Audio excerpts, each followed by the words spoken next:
बंदा था, उसके कोई चौधरी था, उसके कोई 7 बेटे थे, तो खाना पीना सारा कुछ सही चल रहा था। खुद एक लड़ाई हुई छोटे बेटे से एक बंदे की, बंदा डेथ हो गई, मर्डर हो गया।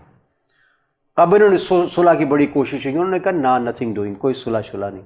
जज के पास गया, मुकदमा ये, उन्होंने सजाए मौत दे दी। अब चौधरी के बेटे को सजाए मौत हो गई है। किसी ने कहा चौधरी साहब तुमने ट्राई तो कर ली है, अदालत भी, वकील भी, ये वो सारे, वो अपने सियासतदान भी ट्राई कर लिए, एक ना वो नीली वाले से भी ट्राई करो। उन्होंने कहा नीली वाला कौन है? उन्होंने कहा वो नीली छतरी वाला। कहता वो कैसे? कहता उसके बंदे से के पास जाओ। कहता कौन है? कहा फलानी जगह बैठा है। चला गया, बाबा जी बैठे थे। उन्होंने कहा बाबा जी मेरे बेटे को सजाए मौत होगी। कहते चौधरी बच जाएगा इंशाल्लाह तुम्हारा बेटा, लेकिन एक काम करना पड़ेगा तुम्हें, और वो काम तुमने करना नहीं। कहता नहीं मैं कर लूँगा, मुझे आप बताएं। नहीं कि बाबा जी मुझे आप बताएं तो सही क्या काम है। कहता जूते सीधे करने हैं लोगों के बाहर मस्जिद में बैठ के। तो उठ के खड़ा हुआ चौधरी ने कहा मैं सत्ते ही मार देंगा, सत्ते ही कत्ल करा भी देंगा तो कर भी देंगा। तू समझा कि ये चोरी ने असी जट। इंज मुड़ा वापस, तो सीधा गाड़ी में बैठा लैंड क्रूजर में, और यूं चाह रहा था।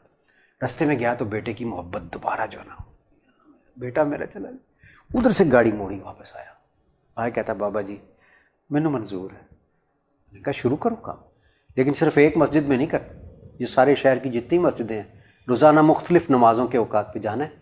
करना क्या है? जूते सीधे करने हैं, जो भी आएगा उसको पहनाने हैं। काम शुरू कर दिया उसने।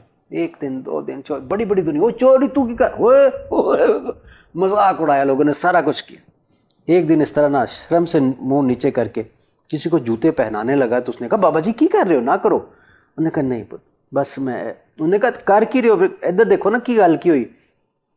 कहता बस बेटा मैं हुणे ही करना है। उसने ऊपर देखा तो वो बंदा वही था जिसका बेटा मारा हुआ था। उसने कहा चौधरी तू?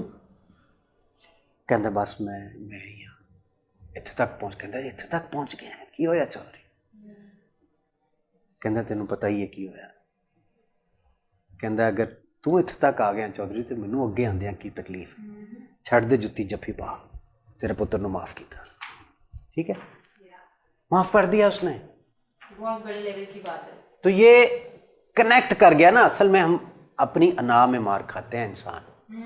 It's all about egos. ये ईगोज की जो मार है ना, उसको मारना पड़ेगा।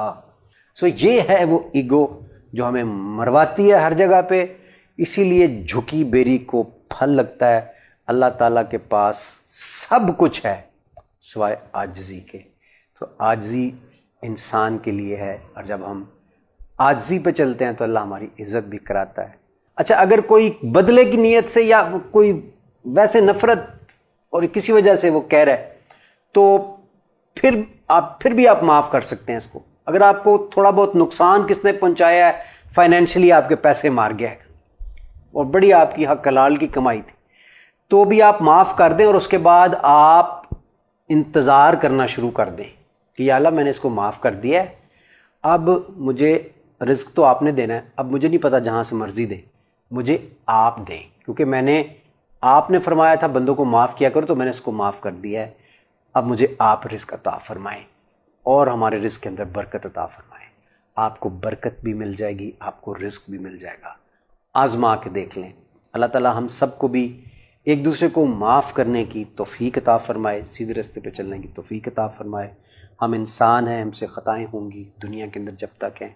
अल्लाह करे जब हम दुनिया से जाएँ तो हमारी ज़ुबान पे कलमा हो अशहदु अन ला इलाहा इल्लल्लाह व अशहदु अन्ना मुहम्मदन अब्दुहु व रसूलुहु, और हमारा कोई गुनाह ना हो, हमारे सारे गुनाहों के 0,0,0,0 हों, और नेकियां जो हैं वो 99,9999 से भी ज़्यादा हों। अल्लाह ताला हम सबको अपनी हिफ्ज़ व अमान में रखें। अपना बहुत ख्याल रखें। प्रोग्राम अलिफ में आप हमें अपनी राय भी दें और ये भी शेयर करें कि हमारा अगला टॉपिक क्या होना चाहिए। बहुत शुक्रिया।